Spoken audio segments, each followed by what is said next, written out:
Interpol cyber crime افسانہ سچے واقعات مصنف شاہد جمال تبریزی 2014 کے اوائل میں میری کتاب laws of digital evidence Pakistan شائع ہو گئی۔ اپنے قریبی وکلا دوستوں کو کئی درجن نئی کتاب کی کاپیاں تحفے بانٹے کے باوجود کئی وکلا دوست کتاب کا اصرار کر رہے تھے۔ سائبر لا کی یہ میری چھٹی اور پاکستان میں اپنی نوعیت کی پہلی کتاب تھی۔ کچھ سقم کے باوجود اب یہاں سائبر کرائمز کے ٹرائل کے لیے قانون اور پروسیجر واضح ہوتے جا رہے تھے۔ سائبر کرائم کے متاثرین کا عدالتوں سے دادرسی کا رجحان بڑھ رہا تھا۔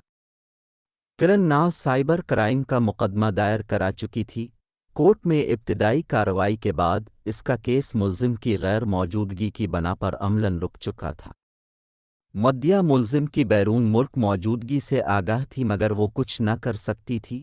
انویسٹیگیشن ایجنسی نے یہ کہہ کر تعاون سے انکار کر دیا کہ سائبر کرائم کیسز میں ملزم کو برون ملک سے نہیں لایا جا سکتا، نہ ہی ایسا کبھی پہلے ہوا ہے۔ اس گنجلک مسئلہ کے لیے کرن نے کئی وکلا سے رابطہ کیا، حل تو کوئی نہ ملا مگر کیس فائل دیکھنے کے بعد کچہری کے ہر وکیل نے اس کی کیس فائل دیکھ کر اسے اپنی فیس کی بجائے اس کے جسم کی مانگ کر ڈالی۔ فقط تعلیم انسان کے اندر تعظیم انسانیت بیدار کرنے میں ناکام رہی ہے۔ جدید دنیا میں انسان کی جبلت میں حرص کو نظر انداز کرنے کی بجائے سراب کا معقول نظام دیا، بالکل اسی نقطہ نظر سے کہ بھوکے بھیڑیے اپنے ہی جھنڈ کے کمزوروں پر حملہ آور ہو جاتے ہیں اور سراب شیر بھی اپنے پاس کھڑے ہرن کی موجودگی کو ارادتہ فراموش کیے ہوتا ہے۔ ویلفیئر اسٹیٹ کے نظریہ سے نہ صرف معاشرہ کی بنیادی ضروریات کو پورا کیا گیا بلکہ فرد کی دبی نفسانی خواہشات کی تسکین کے لیے معقول بندوبست نے اتنا سراب کیا کہ کسی مجبور و لاچار کو گرگ آتشی کا سامان کرنے کی بجائے اس کی فلاح کا درد پیدا کر دیا گیا۔ کرن ناز نے میرے جاننے والے وکیل کے ریفرنس سے ہفتہ کے روز گھر میں وقت لینے کا اصرار کیا۔ اس کا بات کرنے کا انداز بغیر ہچکچائے اور بے دھڑک تھا۔ ضرورت مند انسان کو گفتگو کے آداب سے نہیں اپنی ضرورت سے تعلق ہوتا ہے۔ کرن ناز جولائی کی سپہر مکمل برقع میں ملبوس اپنی ماں کے ساتھ میرے گھر کے آفس میں آئی۔ السلام علیکم، میرے جواب کا انتظار کیے بغیر، سر ایک گلاس پانی مل سکتا ہے؟ میں نے چھوٹی فریج کی طرف اشارہ کر کے کہا، اوپر صاف گلاس ہے اور فریج میں پانی موجود ہے، ذرا خود تکلیف کر لے۔ دونوں پانی پی چکیں تو میں نے کہا کیس کیا ہے؟ کرن نے فائل میری ٹیبل پر رکھ دی، بولی سر یہ مکمل فائل ہے، جو صفحات پن شدہ ہیں وہ اب میرے جانے کے بعد دیکھ لیجئے گا۔ میں نے فائل کو سائیڈ پہ کر کے کہا، پہلے اختصار کے ساتھ زبانی کیس بتائیے۔ کرن ناز سر جھکا کر سوچ میں پڑ گئی، لیکن میرا اندازہ تب غلط نکلا جب اس کی سسکیوں کی آواز آئی۔ وہ رو رہی تھی۔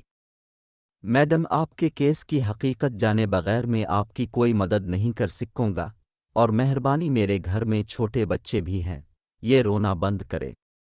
میں نے ذرا سرد مہری سے کہا۔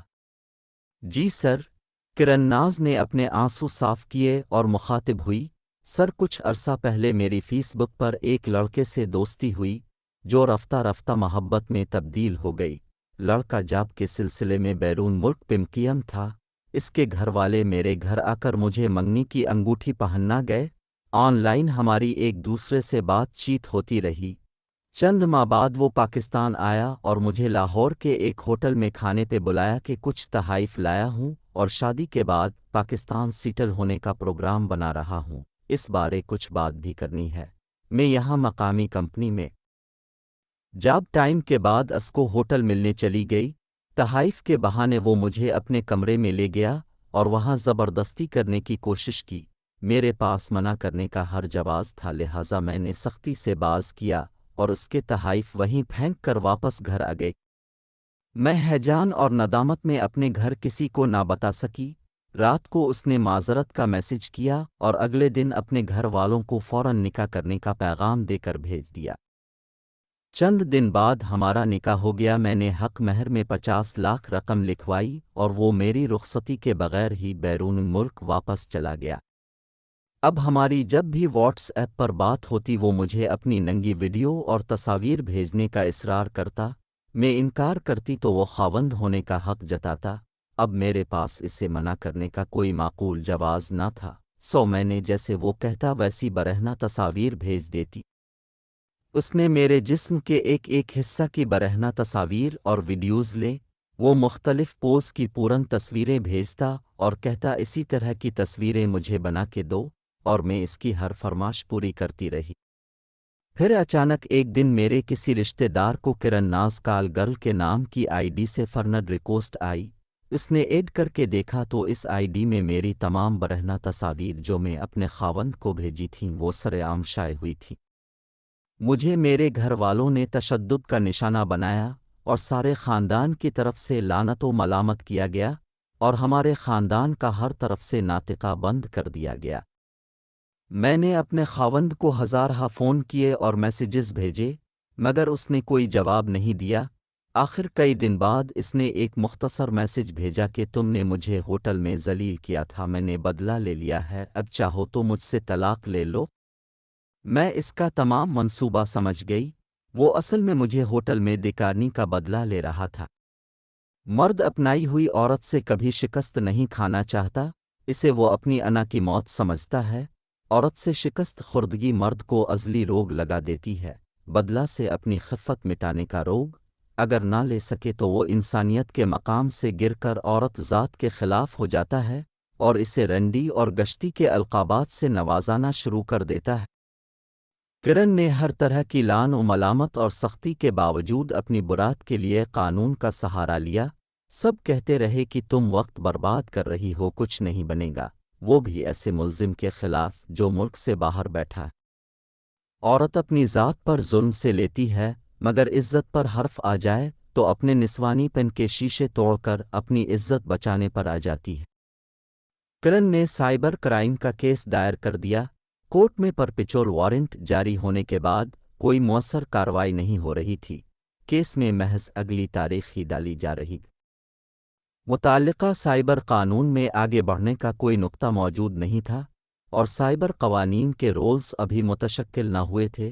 عام جرائم بارے روایتی قواعد کسی بھی رہنمائی سے عاجز تھے۔ کیس روبرو کا معائنہ کے بعد میں نے کرن ناز کو کیس لینے کی حامی بھری اور اپنی پیشہ ورانہ فیس بتائی۔ کرن سر جھکائے قدرے توقف کے بعد بولی، سر میں آپ کی زیادہ کیا تھوڑی فیس بھی نہیں دے سکتی، میں نے آپ کو اپنے سب حالات بتا دیے ہیں۔ یہ میری ماں بیٹھی ہیں جو میرے بھائیوں کو بتائے بغیر میرے ساتھ آ گئی ہیں، یہ کہتی ہیں تمہارا مر جانا بہتر ہے، گھر میں اور بھی بیٹیاں ہیں، ہم اور ذلت برداشت نہیں کر سکتے۔ سر اگر آپ نے میری مدد نہ کی تو میرے پاس اپنی جان دینے کے سوا کوئی چارہ نہیں ہے۔ چلی میں فیس کے بغیر ہی آپ کی مدد کروں گا، آپ کا ٹرائل کیس ہے، سخت تک دو کی ضرورت پڑے گی، اپنے مایوس نہیں ہونا اور ہمت نہیں ہارنی، آپ کے ملزم کو یہاں عدالت میں کھینچ لائیں گے۔ میں صرف ضروری کارروائی میں عدالت آؤں گا، اور ضروری کارروائی کب ہوتی ہے وہ بھی بتاتا رہوں گا۔ فون پر عدالت کی کارروائی سے آگاہ کرتی رہنا۔ عدالت میں اس کیس کو اپنے خود لڑنا ہے، میں آپ کو آپ کے کیس کی تیاری کرواتا رہوں گا۔ آپ گریجویٹ ہیں، مجھے مکمل بھروسہ ہے میری ہدایات پر اب خود اس کیس کو کامیابی سے آگے لے جائیں گی۔ مجھے ملزم کی ایک شناختی کارڈ کاپی، چند تصاور، نکاح نامہ کی کاپی، مہر شدہ ایف آئی آر، کورٹ سے تصدیق شدہ پرپیچوئل وارنٹ کی کاپی، اور ملزم کا باہر کے ملک میں آخری معلوم پتہ درکار ہے۔ کرن ناز نے اس بات میں سر ہلایا، بولی سر صرف 2 دن دے دیں، یہ سب دستاویزات میں آپ کو لا کر دوں گی۔ کرن کے لائے ہوئے دستاویزات سے میں نے سابقہ منسوخ شدہ قانون prevention of electronic crimes ordinance 2008 کے رولز میں بتائے گئے طریقہ کار کے مطابق انویسٹیگیشن ایجنسی کو بحثیت مدعی مقدمہ لیٹر ارسال کر دیا، اور ایک اور لیٹر کرن ناز کو دیا کہ وہ خود وزارت داخلہ جائے اور وہاں متعلقہ آفیسر کو دے کے آئے۔ آخری مرحلے میں ایک تفصیلی لیٹر میں نے کرن ناز کے وکیل کی حیثیت سے عدالت کے تصدیق شدہ دستاویزات بمالے السلام وکالت نامہ انٹرپول ہیڈ آفس بھیج دیا۔ کرن ناز کو میں نے تسلی دی کہ اللہ پہ بھروسہ رکھو، انشاءاللہ ہماری محنت کا صلہ ضرور ملے گا۔ کرن معمول میں عدالت میں اپنے کیس کی پیروی کرتی رہی، مگر اب اس میں اعتماد اور اپنے آپ پر یقین بڑھ گیا تھا۔ ایک دن کرن نے میسج بھیجا کہ سر، جس طرح آپ میری رہنمائی اور مدد کرتے ہو، ایسا لگتا ہے کہ میرے اندر نئی روح آ گئی ہے۔ عدالت میں کئی لوگ مجھے وکیل سمجھ کے مجھ سے میرا وزٹن کارڈ مانگتے ہیں، اور ججز اور وکیل بھی استجاب میں پوچھتے ہیں کہ کیا آپ وکیل بھی ہو۔ میں نے کہا کرن ایک مشورہ دوں؟ بولی سر آپ حکم کریں۔ میں کہا چلو حکم ہی سمجھو، تم زندگی کی سب سے بڑی ابتلا کو حل کرنے کی کوشش کر رہی ہو، اسے قدرت کا امتحان سمجھ کے اس سے سیکھو۔ کسی لا کالج میں داخلہ لے لو اور ایوننگ کلاسز لے لیا کرو، زندگی کا یہ تلخ سبق ضائع نہیں جائے گا۔ وکیل بن جاؤ گی تو اپنے اور دوسروں کے کام آ سکو گی۔ بولی سر وہ تو ٹھیک ہے، مگر میری تو برہنہ تصاویر انٹرنیٹ پہ برسرعام شائع ہوئی تھیں۔ میں نے کہا اسی لیے حکم دے رہا ہوں، مجھے پتا تھا کہ تم یہی کہو گی۔ میں نے سمجھایا کہ 4-5 سال بعد وکیل بن جاؤ گی تو پیچھے موڑ کر دیکھو گی تو یہ بات اتنی معمولی لگے گی کہ جیسے کسی پاگل نے گالی دی اور اسے نظر انداز کر دینا۔ تم کامیابی سے کیس کی پیروی کر رہی ہو، تم وکیل بھی بن سکتی ہو۔ سر، اگر قانون سمجھ نہ آیا یا پھر کہیں مشکل آئے، میں کہا ایسے میں آپ کو گائیڈ کر دیا کروں گا۔ کرن ناز نے چند ہفتوں میں کالج فیس کا انتظام کیا اور لا کالج میں داخلہ لے لیا۔ نومبر کی رات 3 بجے اچانک آنکھ کھلی تو موبائل وائبریٹ کر رہا تھا۔ میں دیکھا تو کرن ناز کی کافی ساری کالیں اور میسیجز آئے ہوئے تھے۔ میں نے کال اٹھائی۔ اللہ کا شکر ہے سر، آپ نے کال اٹھا لی۔ سر مبارک ہو، اپنے واقعی کمال کر دیا۔ سر، انٹرپول والے میرے ملزم کو پکڑ کر پاکستان لے آئے ہیں۔ انہوں نے متعلقہ تمام محکموں میں سے رابطہ کرنے کی کوشش کی ہے، مگر رات گئے اس وقت کسی سے رابطہ نہیں ہو پا رہا۔